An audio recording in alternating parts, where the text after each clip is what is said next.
Retour en direct dans l'Access de Sport 365 avec David Aiello. Nous sommes ravis d'accueillir une grande championne, une grande joueuse de football professionnelle française. C'est Jessica Ouara. Domo. Eh oui, mais moi, tu me comprends, moi ça fait longtemps que je te commente et quand tu te maries, il faut me prévenir. Ah, je suis désolée, j'ai pas envie d'envoyer d'invitation à tout le monde. Pardon, c'est de ma faute. Tu es donc une jeune mariée. Oui, depuis le mois d'août dernier. Eh mais c'est pas le moment de tomber enceinte, hein. Non. Il y a la Coupe du Monde, hein. Oui. Il est au courant, ton mari? Il est au courant. Il n'y a Parfait. pas de souci. On va évidemment évoquer ta carrière, le Paris Saint-Germain, où vous brillez, l'équipe de France, où là, véritablement, bien cette équipe de France, à mon avis, est sur le toit du monde actuellement. Et on va en parler avec les différents résultats. Tu es arrivé en équipe de France en 2008, tu as 19 sélections, tu es au PSG depuis 2009. Autrement dit, tu as connu l'ère avant et l'ère après le Qatari. On va regarder tout d'abord le résumé aux quelques images du match de dimanche. C'était sur D17 et cette victoire contre les Américaines, championnes olympiques, des Américaines qui étaient encore numéro 1 à la FIFA il y a quelques semaines. Ce premier but de l'équipe de France dans un stade du Moustoir qui était archi plein, plus de 15 000 personnes, une énorme fête. Oui, oui, mon ami shérif, une énorme fête. Et ce premier but avec une... Non, ça c'est le tien, ça. Hein? Non, ça c'est Non, c'est celui-là. Ce premier but avec une magnifique action collective. Et derrière, cette tête de la petite, mais toujours là, Eugénie Le Sommer, 1m61, et qui véritablement s'est catapultée dans les airs. Et puis quelques minutes plus tard, quelques secondes plus tard, on va le voir après, il y a ce centre-tir, centre-tir involontaire, ou ce but magique. Non, honnêtement, on nous dit tout le temps de centrer en direction du but. En plus, il n'y avait pas grand monde devant le but, donc je me suis dit, bon, on va centrer en direction du but, mais de là à la mettre en lucarne opposée, quand même. C'est ton premier but en équipe de France? C'est mon premier but en équipe de France, ouais. Ça fait quoi face aux Américaines? Beaucoup de fierté, en plus, j'avais de la famille dans les tribunes, donc c'était encore plus parfait parce qu'il y avait ma mère, mon oncle et ma tante qui étaient là, donc c'est toujours une vive émotion de marquer son premier but en sélection. Face aux Américaines encore plus, donc c'était vraiment un beau moment. Je voudrais que Chérif Guémour nous dise, alors c'est un immense journaliste, tout football, comment tu le vois toi, comment tu le perçois toi, ce football féminin dont tu as vu comme nous l'ascension? Non, comme tout le monde, j'ai suivi un peu avec l'Olympique lyonnaise, j'ai envie de dire, dans les finales de Champions League. J'ai suivi l'équipe de France à la dernière Coupe du Monde, le tournoi olympique. J'ai été agréablement surpris, c'est par le niveau. J'ai même pas envie de parler de progrès parce que c'est un peu condescendant. Non, c'est du haut niveau. Je pense que je vais regarder la Coupe du Monde qui arrive au Canada, c'est ça, en juillet. Je vais regarder des matchs. David. On se retrouve donc là sur ce match face aux États-Unis, qui est quand même la valeur référence depuis pas mal d'années maintenant sur le football féminin. Et on sait que pour vous, ça l'était également, puisque vous n'aviez jamais réussi à les battre dans ce contexte-là, on va dire, c'est-à-dire avec leur équipe type. Vous étiez super motivé du coup par ce challenge-là? Quand on joue les États-Unis, peu importe le challenge, c'est les États-Unis en face. Donc je pense que n'importe quelle joueuse qui foule la pelouse pour jouer contre les États-Unis est motivée. Si on n'est pas motivé contre les États-Unis, je pense qu'on est motivé pour aucun autre match. Évidemment. Mais le fait qu'il y ait cette... peut-être qu'Alex disait on est tout sur le toit du monde. Peut-être une les Américaines qui viennent de perdre leur première place à la FIFA. Mais justement, comme ça, il y avait l'histoire un petit peu peut-être passation de pouvoir si on arrivait à les battre. Oh, on est encore loin de la passation de pouvoir quand même. Il ne faut pas oublier que c'est juste des matchs de préparation, qu'elles aussi elles sont en pleine prépa. Elles n'ont pas joué, elles ne sont pas du tout en championnat, nous on est en plein championnat. Et puis ça reste des matchs de préparation. Les matchs de phase finale de Coupe du Monde ou d'Euro. Je suis sûr que c'est pas vrai. Non, c'est vrai. Non, c'est différent. Tu tapes les Américaines quand même. Non, mais attends. Je sais pas. Honnêtement, dans une Coupe du Monde, c'est totalement différent. Certes. Ça n'a rien à voir. Après, forcément, on est fiers d'avoir battu les Américaines et d'avoir battu les Allemands avant, etc. Mais ça reste que des matchs de préparation. On va s'appuyer là-dessus, mais on prouve qu'on est en train de progresser. Maintenant, on n'a rien gagné encore. Donc, il ne faut pas qu'on s'enferme non Jessica, plus. ces matchs-là, vous ne les gagnez pas avant. Hein. C'est vrai. Non, on est en progression. On le prouve sur ces matchs-là. Maintenant, il faut qu'on gagne un titre pour vraiment montrer que là, on commence à être sur le toit du monde. Non, mais rappelez-vous, avec les équipes de France de mecs, toutes les désillusions qu'on a eues, équipe de France championne du monde, des matchs amicaux, on connaît ça. Donc, c'est pas pour diminuer le mérite. Quand on a battu l'Allemagne, le Brésil et les États-Unis, c'est qu'il y a quelque chose. Donc, en plus, j'ai vu les buts. c'est assez convaincant. Enfin, Et puis quand tu vois les matchs sur 90 minutes, tu te vois que Voilà, c'est des victoires tout à fait. contrôlées. Parfois, tu as Après- des victoires un peu opportunistes. Ouais. Là, c'est pas le cas. Non, mais Jessica a raison de rappeler qu'il y a les matchs de préparation et puis les matchs de compétition, c'est pas la même chose. Et il y a aussi les Japonaises. Hein. Oui, oui, Il évidemment. y a un plateau. Oui, oui, non, il y a les Japonaises, championnes du monde. Mais bon, Ah oui, jamais les Américaines auraient dû perdre cette finale. Ce qui donne tout l'intérêt de la philosophie Regardons du quand même, monde. et ça, depuis l'arrivée notamment de Philippe Bergerot, même si évidemment on ne minimise pas le travail précédent effectué par Bruno Bini, mais là on sent véritablement qu'on a franchi un palier. 25 octobre, vous vous imposez en Allemagne 2-0. Jamais l'équipe de France n'ait battu l'Allemagne. Et là, vous vous imposez en Allemagne, c'est juste phénoménal. Quelques semaines plus tard, le 26 novembre, vous battez le Brésil 2-0. Le Brésil. Il y avait Ah, du monde Gerland. en plus. Il y a du monde. Il y a très souvent du monde. Hein. Ah non, non, Mais là, c'est vrai que c'était assez génial. Et ça aussi, c'était une première victoire face aux Brésiliennes qui sont 4e aujourd'hui à la FIFA. Et puis donc, il y a ce match de dimanche face à ces Américaines qui sont championnes olympiques en titre, qui étaient numéro 1 à la FIFA il y a quelques jours, qui étaient finalistes de la dernière Coupe du Monde, un match qu'elles n'auraient jamais dû perdre si ce soir-là, Miwamba n'avait pas raté un ou deux ballons. Mais enfin bon, ça c'est aussi la magie du sport. C'est pas toujours la meilleure. Enfin bon, bref, qui s'est imposé. Ça quand même, dans la confiance. Le boulot quotidien, on le connaît, on le respecte, on le voit. Mais ça, il se passe un truc quand même. Oui, je pense que ça se voit depuis l'arrivée de Philippe Bergerot. Ça apporte un nouveau souffle. Bruno avait fait du très bon travail avant. Mais l'arrivée d'un nouveau sélectionneur, avec en plus toute l'expérience qu'il a, parce qu'il ne faut pas oublier qu'il est champion du monde, qu'il est champion d'Europe en tant que joueur. Ouais, qu'il a champion d'Europe coaché 84, champion du monde avec Aimé Jacquet, il avec était Aimé adjoint. Jacquet, qu'il a entraîné quand même le PSG, Rennes. Donc il amène cette expérience du haut niveau masculin. Et je pense que quelqu'un qui était extérieur au foot féminin qui arrive et qui insuffle ça nous a toutes remis en question parce qu'au final, on ne savait pas qui allait être sélectionné, qui n'allait pas être sélectionné. Et puis, Toi notamment. Notamment moi qui étais avec Bruno, qui était remplaçante et qui jouait très très rarement. Donc quand il y a un nouveau sélectionneur qui arrive, on se demande si on va être sélectionné ou pas. Et au final, ça a apporté... les filles qui étaient installées ne l'étaient plus. Les filles qui n'étaient pas installées pouvaient Mais il a remis de la concurrence. voilà, C'est un des reproches qui avait été fait à Bruno Bini, c'est qu'il n'y avait pas trop de concurrence. Il y avait des cadres installés qui en plus parfois étaient plutôt en fin de carrière et qui étaient juste intouchables. Après, Bruno avait ses choix. Chaque Bien entraîneur sûr, a ses choix, on les évidemment. respecte. Mais c'est sûr qu'avec Philippe, il y a de la concurrence tout le temps. Il n'y a pas de joueuse installée. Il n'y a aucune joueuse qui est installée. Je pense que ça se voit au fil des matchs. Il n'y a jamais eu le même 11 d'affilée. Il y a toujours eu des changements. Il y a toujours eu...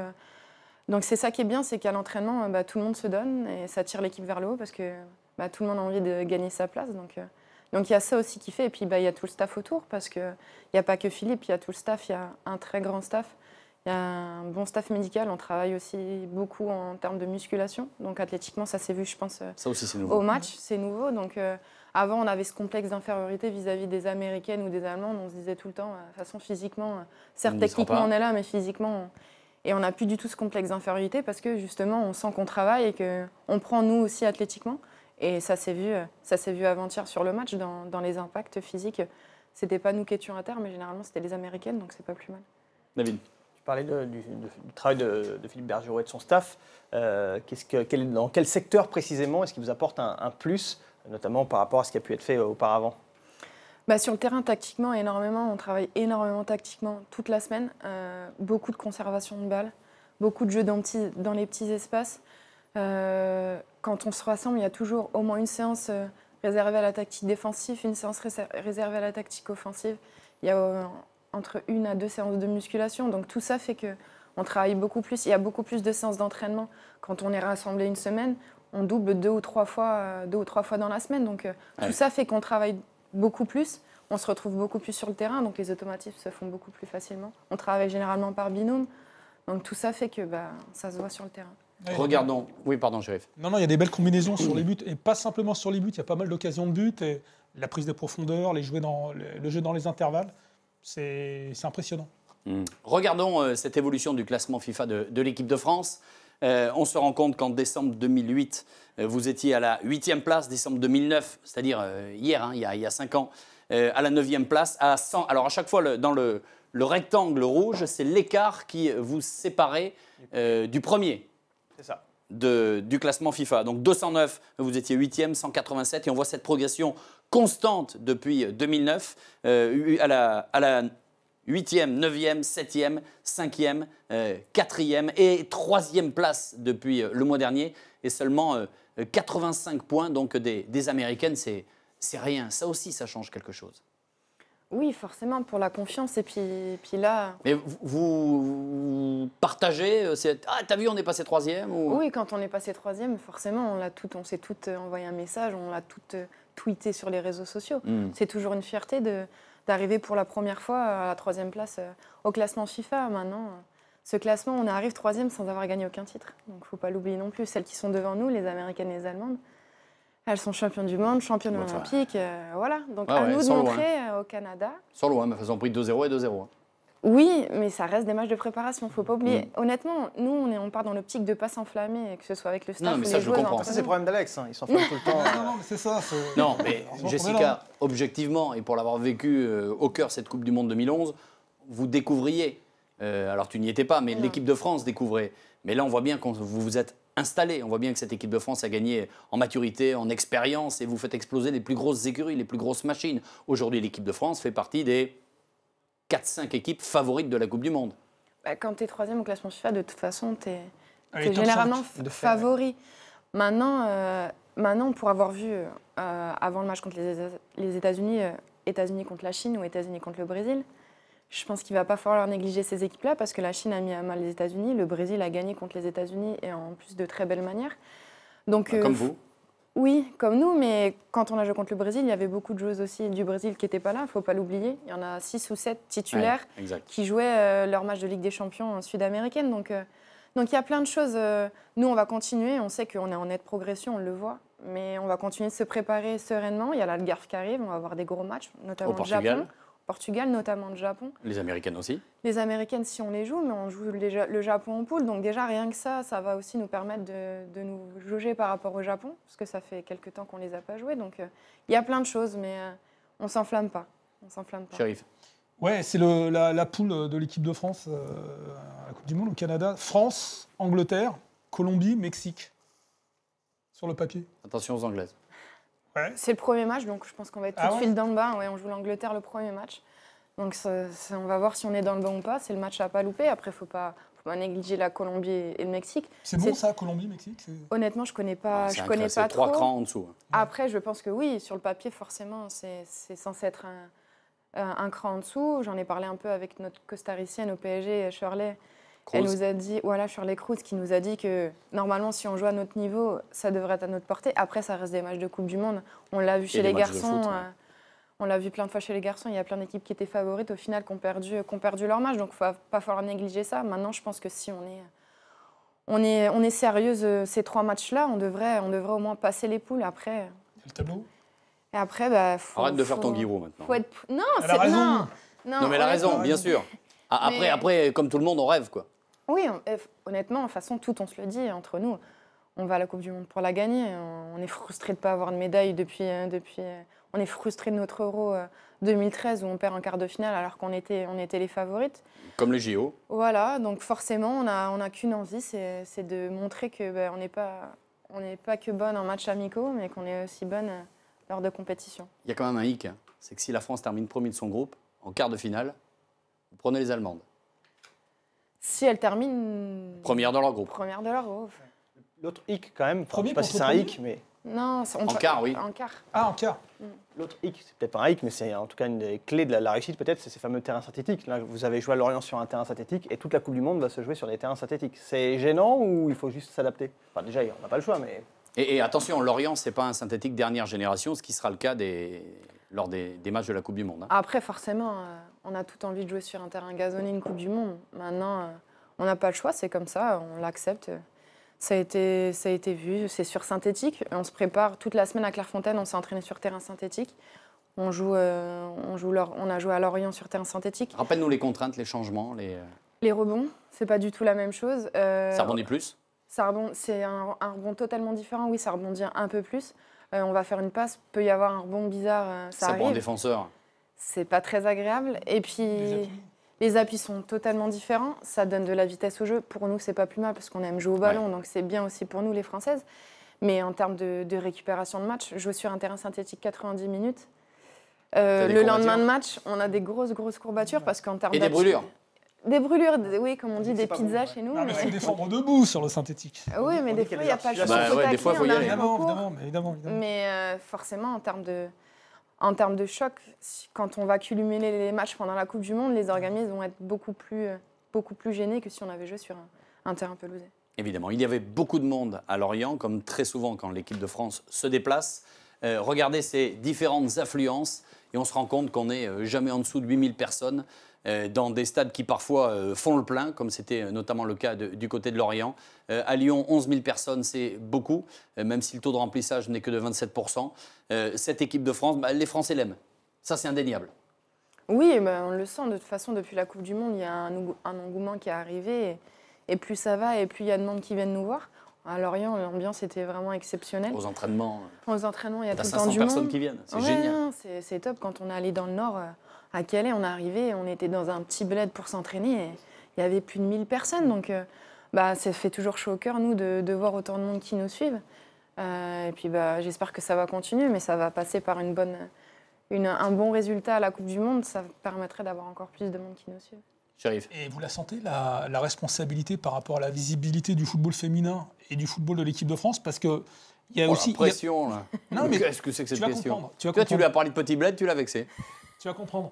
Non, parce qu'il y avait aussi un début d'engouement au début des années 2000 avec l'équipe de France. Finalement, manque de chance, elles ont raté les tournois et ça commençait à prendre au niveau de l'opinion, la visibilité. Et là, c'est bien, c'est reparti.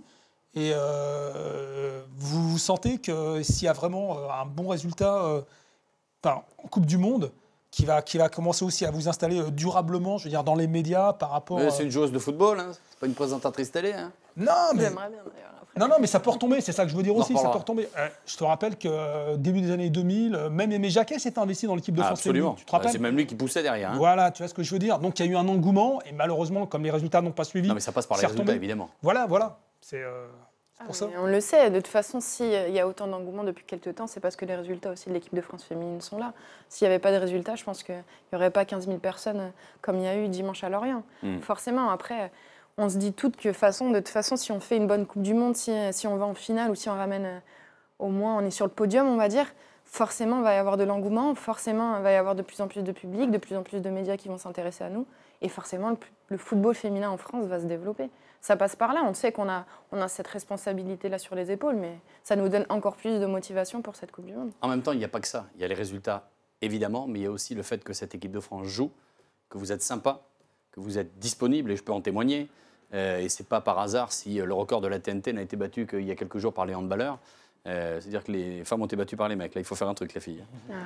Non, mais il y a ça aussi. Vous êtes une équipe qui est abordable. On peut travailler autour de vous. On peut faire des reportages, des interviews.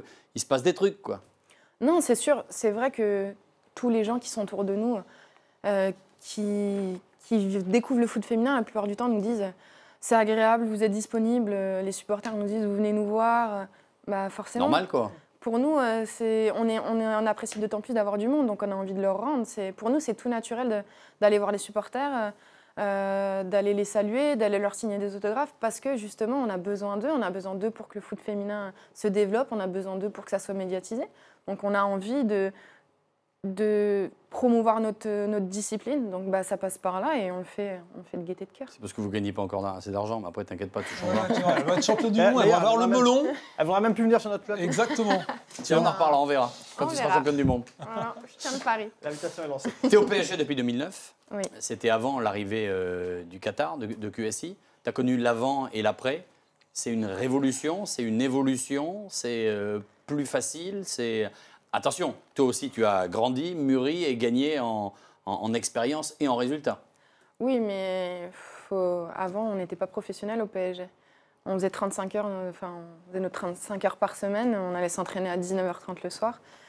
Tu faisais quoi comme boulot? J'étais secrétaire médicale à Sainte-Anne, chez les fous.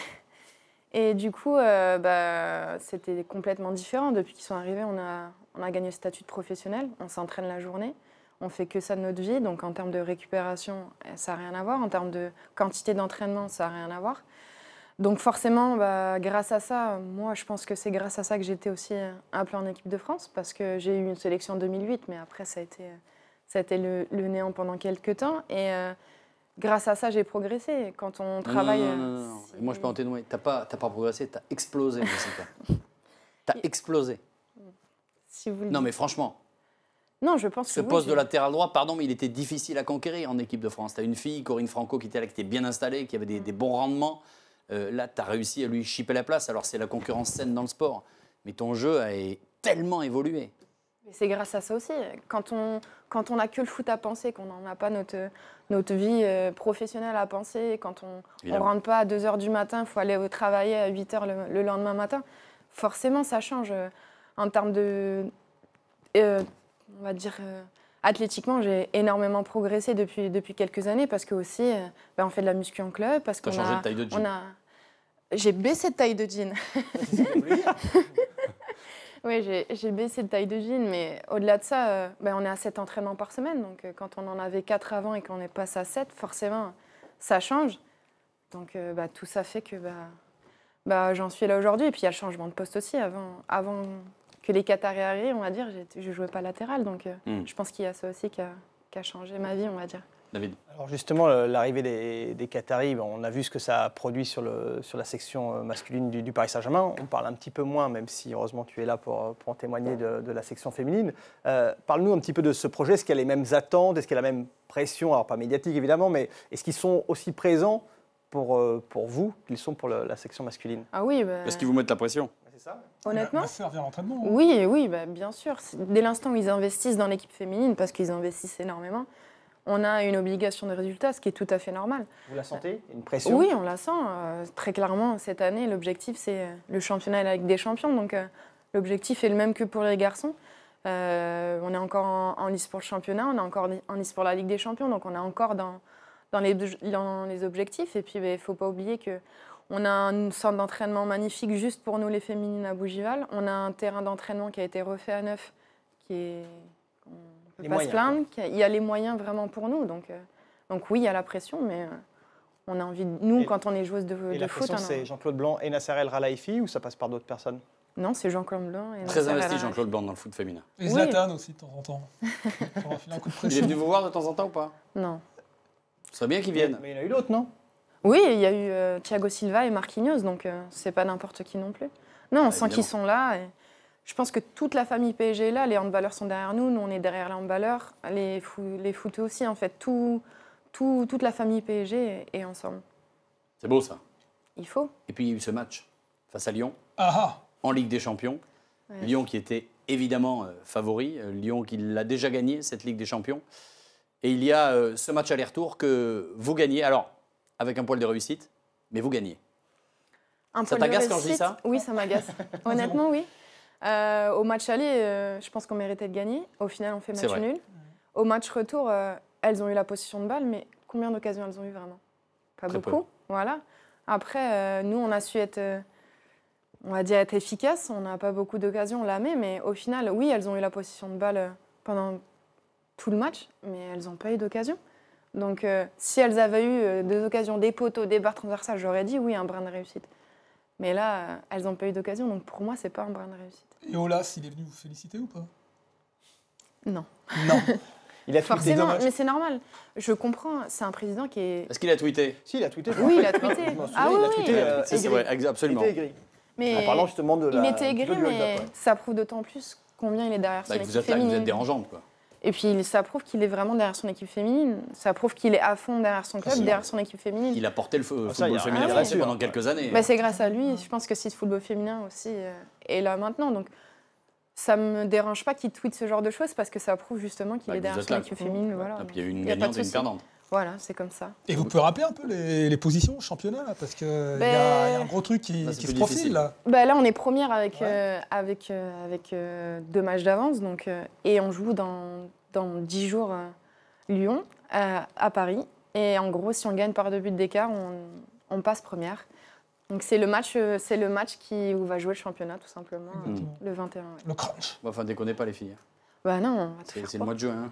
Oui, mais on est en club avant quand tout. même, Non, mais Alex, évidemment, on- évidemment. on pense mais au non, match mais de- non. juin. Il dit ça parce qu'il est Plaisante. pour Bordeaux. Si ça avait été Bordeaux qui veut. Bah, faut Attention, qu'il fasse d'ailleurs, une équipe Bordeaux, féminine, il n'y c'est a quoi, pas c'est- d'équipe Bon, vous nous féminine laissez à Bordeaux. tranquilles, nous. Hein. C'est le premier titre du PSG qui arriverait, c'est ça, non? Non, on Avec avait la coupe. gagné la Coupe de France. Ah oui, non, j'ai un titre de champion. Un type de champion, bah oui. Après, Lyon est.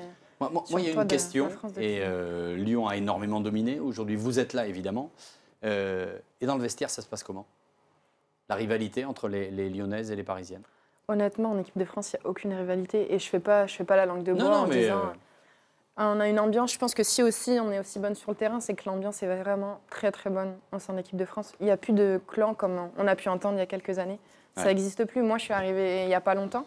Et quand je suis arrivée, il n'y en avait pas déjà. Donc, j'avais entendu comme tout le monde ces histoires de clans. Quand je suis arrivée, il n'y en avait pas. Et là, il y en a encore moins depuis l'arrivée de Philippe. Honnêtement, tout le monde est mélangé. Il n'y a pas d'un côté les Lyonnaises, de l'autre côté les Parisiennes ou les Juvisiennes. Ou je sais, tout le monde est vraiment mélangé. Et Ce qui paraît normal. Ce qui paraît normal. Et quand Mais ce on qui arrive n'était pas toujours le cas. Donc c'est pour ça Oui. qu'on pouvait le craindre. Après, quand tu arrives en équipe de France, on se le dit tout le temps, on porte le même maillot. Certes, on est adversaire sur le terrain, mais bon, on a beau être adversaire sur le terrain, comme on se disait avec Camille dans une interview il n'y a pas longtemps, parfois on se parle Laquelle, sur le Camille terrain. Camille Abili. Ah, Parfois on se parle sur le terrain alors qu'on est adversaire. Le ballon il est en touche et on va se dire bon alors ça va, oui et toi oui ça va. Ça arrive. parce que vous êtes des vraies championnes. Mais parce que surtout l'ambiance est bonne, tout simplement. Il n'y a pas de. Sur le terrain on est rival, forcément. Lyon-PSG c'est à l'heure actuelle les deux équipes qui se battent pour le championnat, mais au-delà de ça, on est amis en dehors du terrain. Eh bien, je suis content. Bah tant mieux alors. C'est un peu comme un PSG Bordeaux chez les garçons. Non, je rigole, ça c'était avant. Le résultat du sondage du jour, et il concerne le football féminin. Que pensez-vous du football féminin? Vous avez massivement répondu, 57% en progression constante. Le niveau devient intéressant. Mais attention, vous êtes 23% à dire peu d'intérêt, le niveau est trop faible.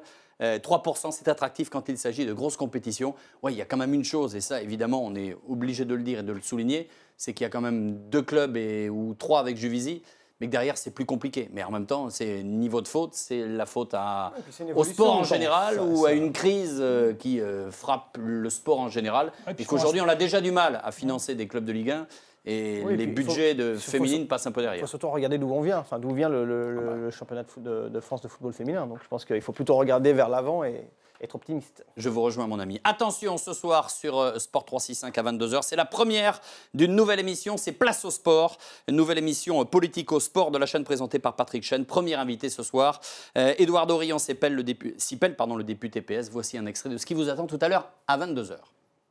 Moi, président, je serai en faveur des JO de Paris. Oui, totalement favorable.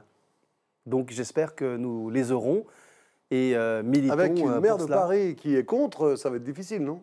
Bon, nous avons le temps de convaincre Anne Hidalgo et je crois que c'est une grande chance pour Paris et pour la France. Peut-être d'ailleurs, ça peut être l'occasion pour commencer à faire les vrais jeux du 21e siècle avec un autre état d'esprit qui est un état d'esprit beaucoup plus proche de celui justement des Jeux Olympiques et du Grand Coubertin. C'était un extrait de l'émission qui vous attend ce soir, la première de Place au sport, présentée par Patrick Chen. Merci, mon ami David. Merci, Alex. monsieur Shérif. Madame Jessica Ouara, Domo.